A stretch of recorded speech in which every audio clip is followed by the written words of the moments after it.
The world has seen many wars, and will no doubt see many more. One can win a battle and lose the war, or lose a battle and win the war. But there are battles that mean a lot more than winning a war, as if by divine ordination they decide the fate of entire nations, sometimes of whole continents.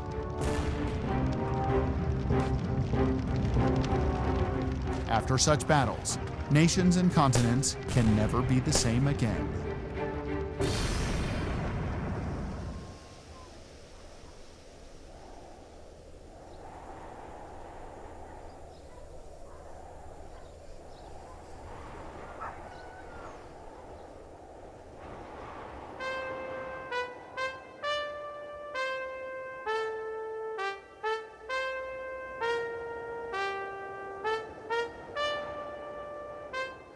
A totally unknown settlement on the Balkan Peninsula will become world famous in a matter of hours.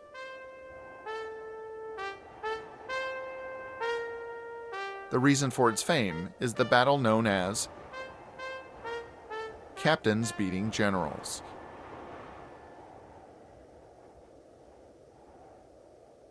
The year is 1885. After 500 years, the once mighty Ottoman Empire was in terminal decline. The more developed nationalities within it, Romanians, Greeks, Serbs, and Bulgarians, had recently thrown off the Ottoman shackles and were in the process of achieving independence. As a consequence of the Berlin Treaty agreed between the great powers, a substantial chunk of the Bulgarian nation was left to languish under Ottoman governance in the province of Eastern Rumelia.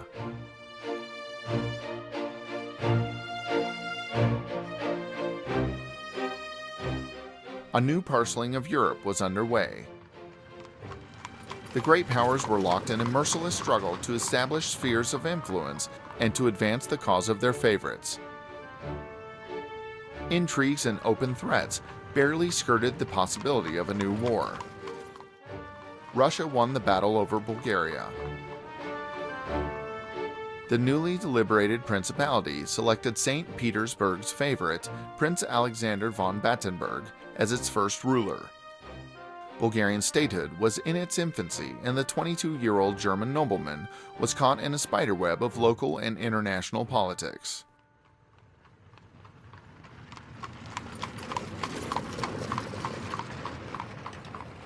One thing was certain. The Bulgarians were united in their desire to bring their compatriots in Eastern Rumelia into a new state. It is precisely there that one of the bloodiest revolts in European history had taken place, the 1876 April Uprising. This revolt had set into motion the process that led to the liberation of Bulgaria. The national anthem of the principality was a song that started with, "The River Maritsa roars bloody."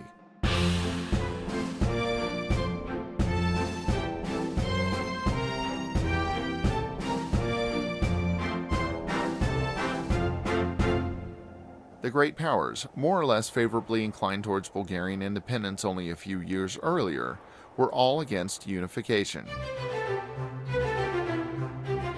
The new Russian emperor detested his cousin Alexander Battenberg and certainly did not wish to see him covered in glory. The 29-year-old prince was on the adventure trip of his lifetime. He had considerable military experience, had contested and won the affections of Europe's most desirable aristocratic ladies, but was now up against one of the world's four most powerful empires. Russia expected him to be her de facto representative. However, he was taken by surprise by his new subjects. On the 6th of September, he was in his summer palace of Sandrovo when word came from Plovdiv, the capital of Eastern Rumelia. Today, unification was declared in the name of Your Highness. The government has been toppled. Long may you live. Your faithful subjects, the Provisional Government. The prince was ecstatic and despondent in equal measure, but he did lead his people in their hour of triumph.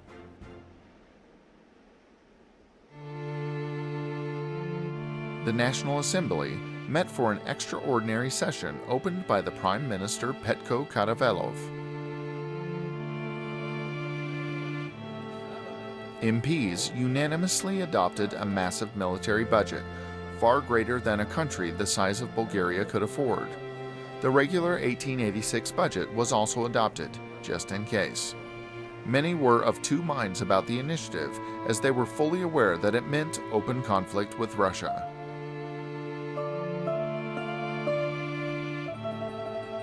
Things were simpler for neighboring Serbia. Bulgaria's expansion was in direct conflict with Serbian interests in the Balkans.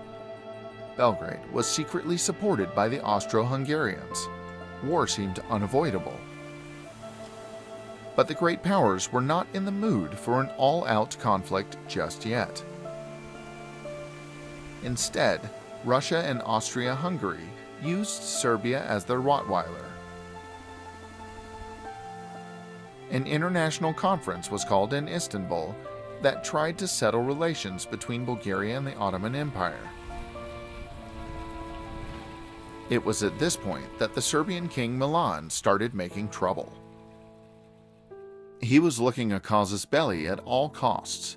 Logically enough, as after unification, Bulgaria had swollen in size to twice the territorial extent of its neighbor Serbia.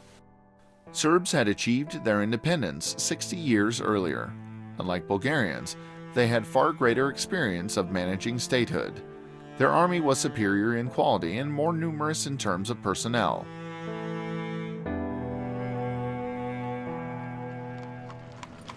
The newly founded Bulgarian military counted on its Russian command for leadership.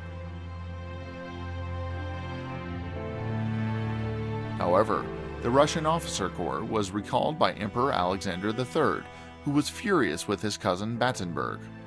The emperor wished for nothing more than the disappearance of the insubordinate principality. King Milan had foreseen all of this. For his part, Prince Battenberg understood the delicate situation the Serbs were in after the act of Bulgarian unification.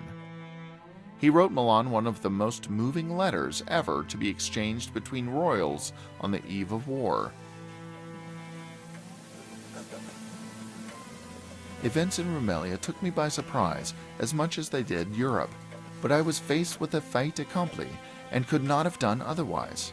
I could come to Niš, if that would suit you, and we could thrash out an action plan together. Do not refute our proposals. The moment is decisive, to prove to Europe that we are brothers, and you, like the elder one, are capable of forgiving the younger one his trespasses. I therefore eagerly await your reply. May God watch over you, my dear friend, and gift us a happy future. I kiss you sincerely. Your faithful friend, Sandro.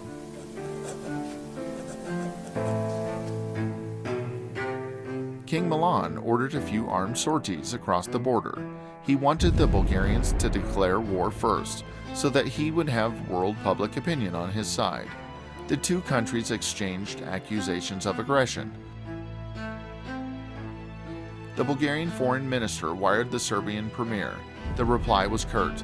Bulgaria perpetrated an act of aggression against Serbia.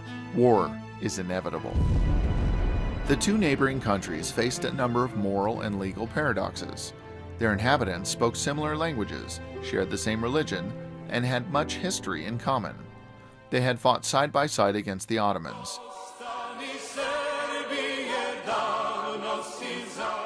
The Serbian command knew this and called for volunteers to join a purported war against the Turks.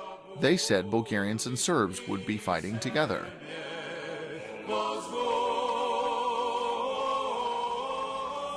War was declared on the 2nd of November, 1885.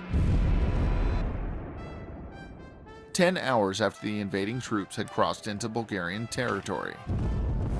Rumors on either side of the border had it that in the aftermath of Bulgarian unification, the most important goal for King Milan was to occupy the Bulgarian cities of Vidin, Tran, and Kustendil, cutting his newly enlarged neighbor off from the main routes to Central Europe and the region of Macedonia.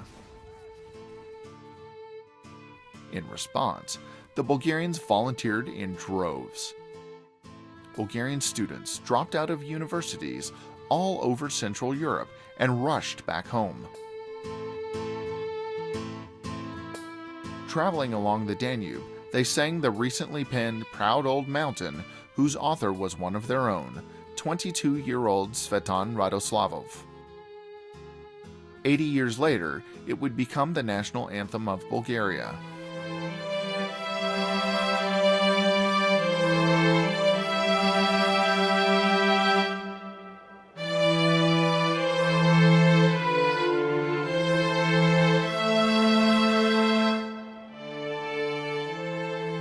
Veterans of the national liberation struggles made for the beeline alongside youngsters. High school students formed volunteer legions. The capital, Sofia, was the gathering point.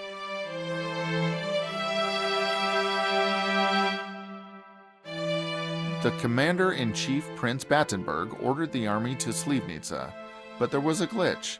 The army was stationed along the Turkish border, hundreds of kilometers to the east.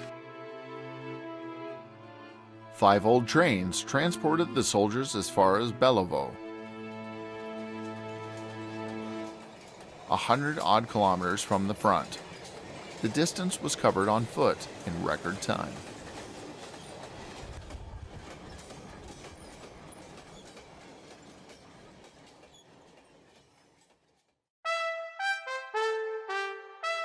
The Serbian military was split between 2 formations, Niš and Timok. King Milan himself commanded the Niš army, comprised of 4 divisions: Danubian, Moravian, Drina, Shumadia. The Timok army consisted of a cavalry brigade and 2 infantry regiments led by General Lasanin. Prince Battenberg was Bulgarian commander-in-chief. His forces were divided into a northern group, tasked with defending the town of Vidin and led by Captain Atanas Uzunov, and a detachment tasked with defending the road to Sofia and led by Major Avram Gujev. Gujev split his men in 3. Andrei Blaskov held the center facing Slivnitsa. Mikhail Savov held the left flank. Anastas Bendorev held the right. All 3 were captains. Macho Petrov was chief of staff. Not one of the Bulgarian commanders was yet 30 years of age. Most were between 24 and 29. The war became a duel between captains and generals, between lieutenants and colonels.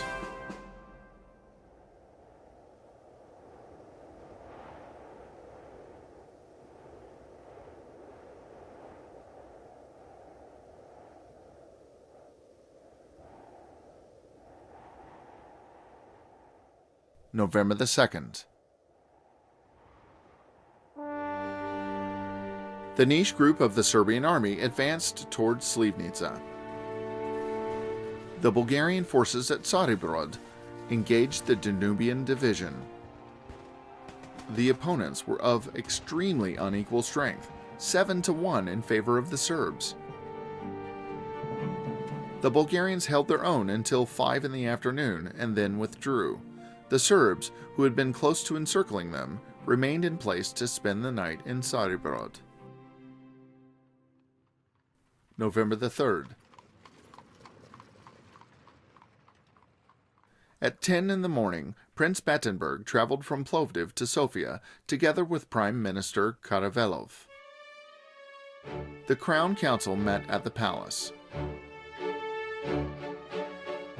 All agreed that the Serbs must be met at the Slivnitsa position. Orders were given to defend it to the last man, and that the Western Corps must hold out until relief arrives in the form of the Eastern Corps. 12 regiments remained in place in eastern Rumelia in case the Sultan decided to take advantage of Bulgarian weakness. Shots from nearby Dragoman could be heard in Sofia already. The much-anticipated unification was in danger of unraveling. November the 4th.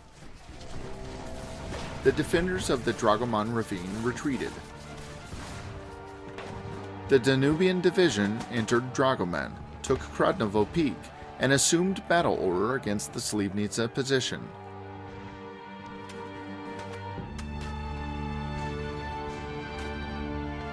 The Shumatia and Moravian divisions battled scattered Bulgarian formations near Tron.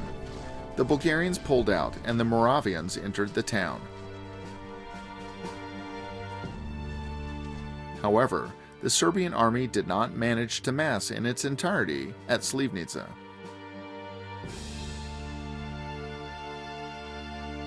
Day 1 of the Battle of Slivnitsa, November the 5th, 1885.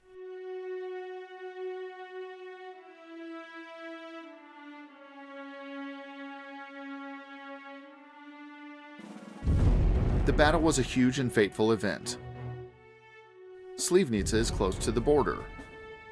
The battle took place between the town, the village of Aldomirovci, and an elevation called Tri Ushi.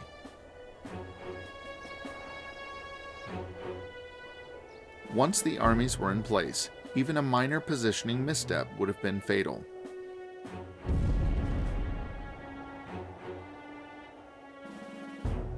The battle theater was the Tri Ushi Ridge, a 10-kilometer-long elevation in the Western Balkan Range near Sofia.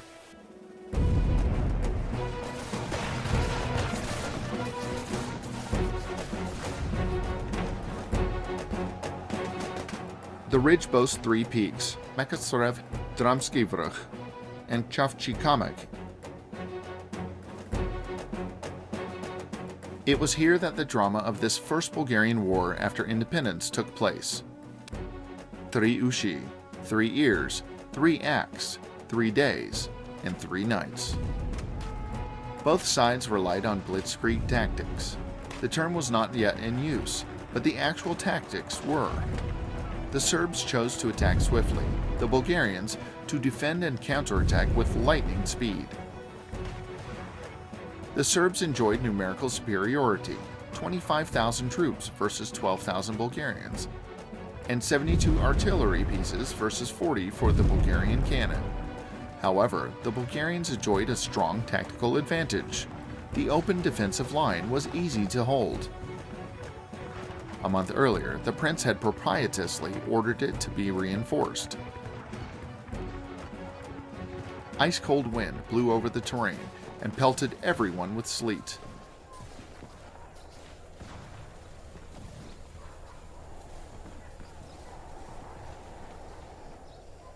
In the morning, the Bulgarians were ranged as follows. On the extreme right, on the Mekatsarev Hill, there was a cavalry squadron and 1 regiment commanded by Bakhchevanov.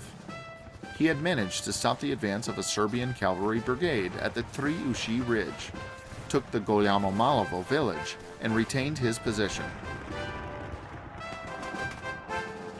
Both sides knew that should Slivnitsa fall, the road to Sofia was open.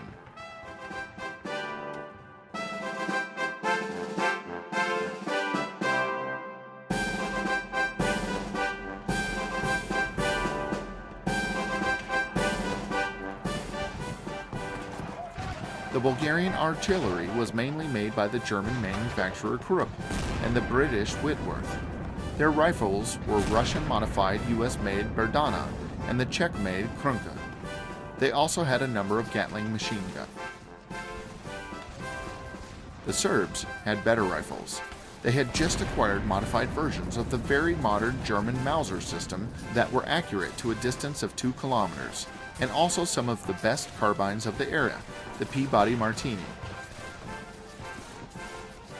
Their artillery, however, consisted of old-fashioned Lahintal and Armstrong models.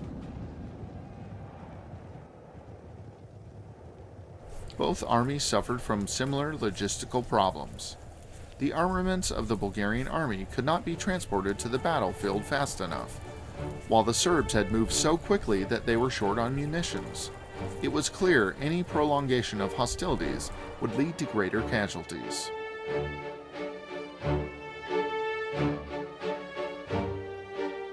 To the south, in a fold beneath the Kradnovo Peak, there were 2,500 people and 4 field guns, commanded by the cavalry captain Benderev. In the center, south of the main road, there were 3 regiments commanded by Blaskov, Lieutenant Shivarov's volunteers, Lieutenant Matveyev's irregulars, as well as 2.5 field batteries.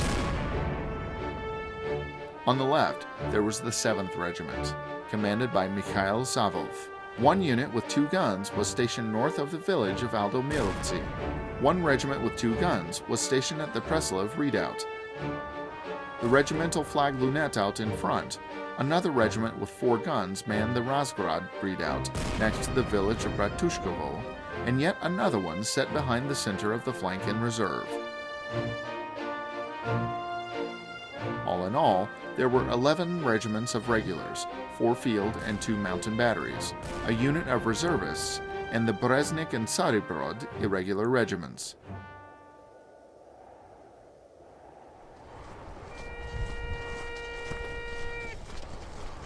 The Bulgarian right flank advanced upon the village of Malo-Malovo. The young commanders handled the battle surprisingly well. Many of the soldiers were seeing action for the first time. Others had priceless experience during the War of Liberation. Battenberg commanded his soldiers from the center where the Bulgarian Army HQ was situated. At the critical moment, he personally led the attack. Extremely petulant behavior, for sure, but thoroughly understandable given the situation he was in after the withdrawal of the Russian officer corps. His horse, Dusek, was killed under him, and the prince miraculously escaped with his life. At the day's end, the Serbs had to withdraw. The Bulgarians gained the Chavchi-Kamak hilltop. Their success prevented a Serb penetration of the center and left flank at Slivnitsa. Nevertheless, the prince ordered the prime minister to evacuate the treasury and the palace archive.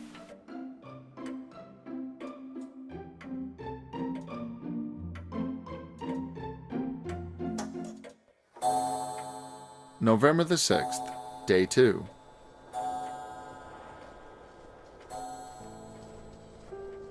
The first reinforcements from southern Bulgaria, 4 infantry regiments and 3 cavalry squadrons, arrived in Slivnitsa on the evening of the 6th of November.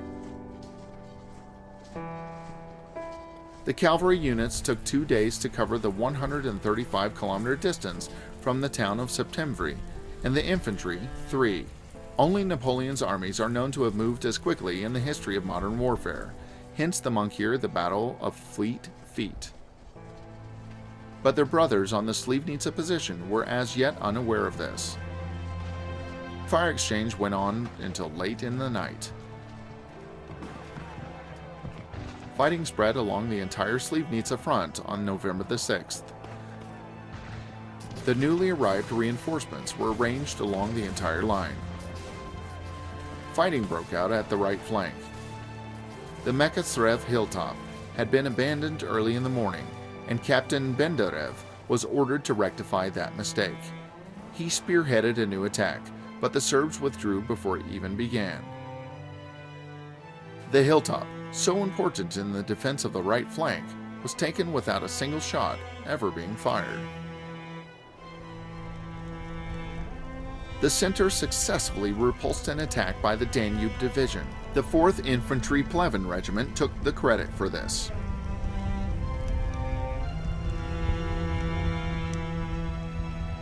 The situation was much worse on the left flank, which was in danger of being surrounded by the Shumadia and Morava divisions. The Morava division left the town of Breznik to assist the Danubian, Shumadia, and Drin at Slivnitsa. A small unit commanded by Stefan Kisov was sent to intercept it. He was given the impossible task of attacking Breznik and holding off the entire Morava division. Stefan Kisov organized an audacious attack, and the enemy was forced to remain in town until the following day. Only then were they able to move for battle, and even then felt compelled to leave 2 battalions in Breznik.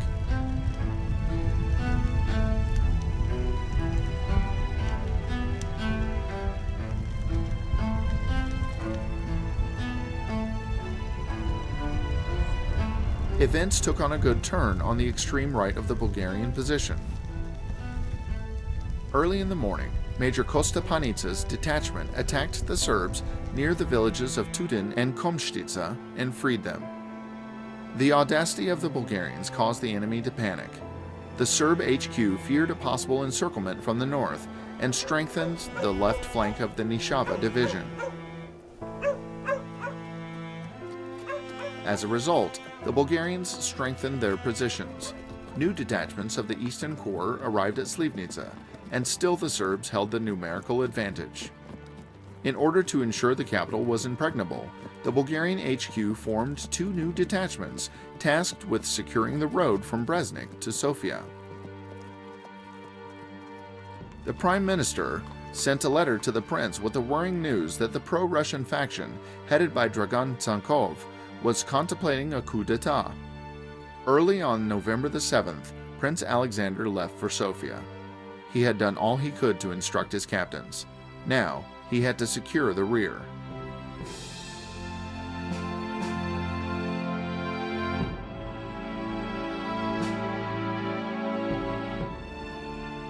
The mayor of Slivnitsa provided transport for food and munitions to reach the front and for wounded soldiers to be brought back to the rear. The school and the church were turned into field hospitals. Shepherd boys brought the soldiers drinking water. Women baked them bread.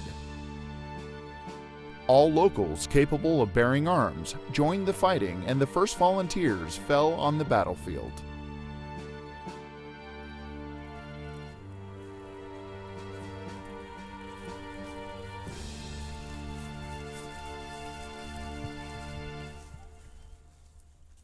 November the 7th, Day 3. The decisive day of the war saw renewed Serbian attacks. 40,000 Serbs were ranged against 32,000 Bulgarians. Major Gujev was entrusted with the overall defense. Intense combat ensued on the right flank. The Serb artillery used their position on top of the Tri Ushi Ridge to bombard the Mekatsrev hilltop, defended by a single mountain battery. In order to prevent it from being taken, Captain Benderev moved 2 detachments from the Pleven and Vidin regiments. The Bulgarians attacked the ridge, and by 11 o'clock took the eastern elevation, Dramski Vrh. The Serbs retreated to the west.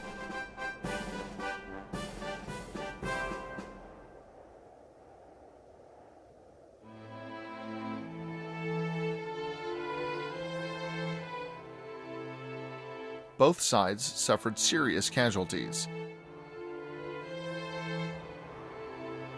29-year-old Marin Marinov, who led the assault on Triushi, was mortally wounded. The attack on Triushi received help from the most unexpected quarter. Italian workers on the Tsarigrad-Vakarel railway had volunteered as nurses. At the most critical moment, they grabbed some rifles and entered the fray. Despite their selflessness, the situation was still unenviable. Frightened by the Bulgarian advance, the Serbian HQ reinforced the Danube division with all units from the Drin. The Bulgarian center was forced to push the enemy away from Captain Benderev's position, where, characteristically, the fighting was most intense. The artillery commander, Olympy Panov, seeing his friend was in trouble, he led his troops to his assistance. Benderev had just broken royal orders, and it is safe to assume that the seeds of future trouble between these young braves and the crown were laid right there on the Slivnitsa battlefield. The Bulgarian units advanced on both sides of the Slivnitsa-Dragoman road. and by the evening managed to throw off the Drin to the left, towards the village of Yarlovci.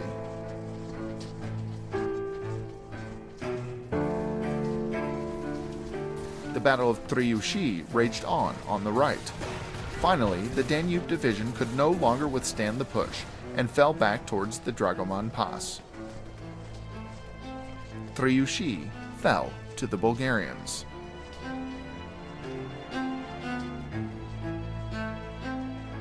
On the left flank too, things were going well for the Bulgarians. HQ wanted to arrest the Moravian division advance on Slivnitsa. The task was assigned to the newly formed unit led by Hristo Popov.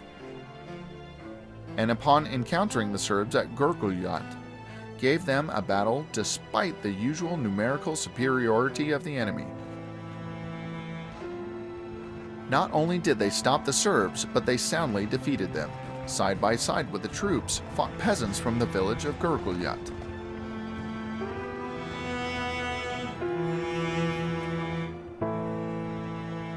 They won a famous victory. The Moravian division retreated chaotically, and the left flank of the Slivnitsa position was secure. After a successful attack against positions west of the village of Bratushkovo, the entire left flank moved forwards. By the evening of November the 7th, the Bulgarians had won decisively.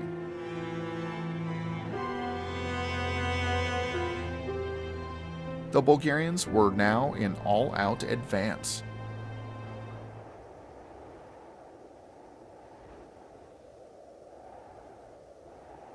They took Tsaribrod and crossed into Serbia, led by their prince.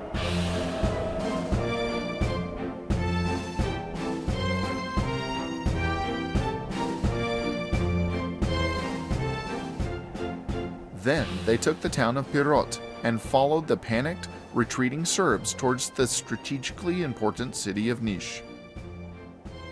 At this point, the Austro-Hungarian Empire intervened on behalf of the Serbs, and the victorious Bulgarians were forced to halt their advance and retrace their steps back home. But they had every reason to be ecstatic. The plans of the Serbian HQ were in disarray. Sofia was out of harm's way. The enemy had to evacuate Vidin. The newly unified country was safe.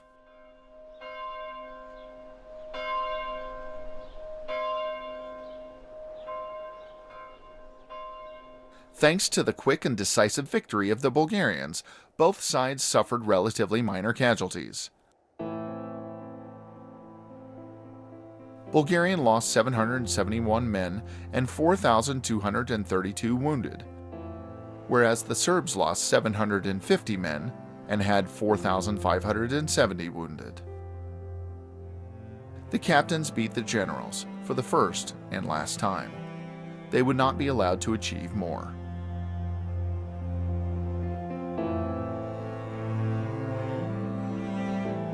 After the amazing victory, the Western press dubbed the young prince the hero of Slivnitsa.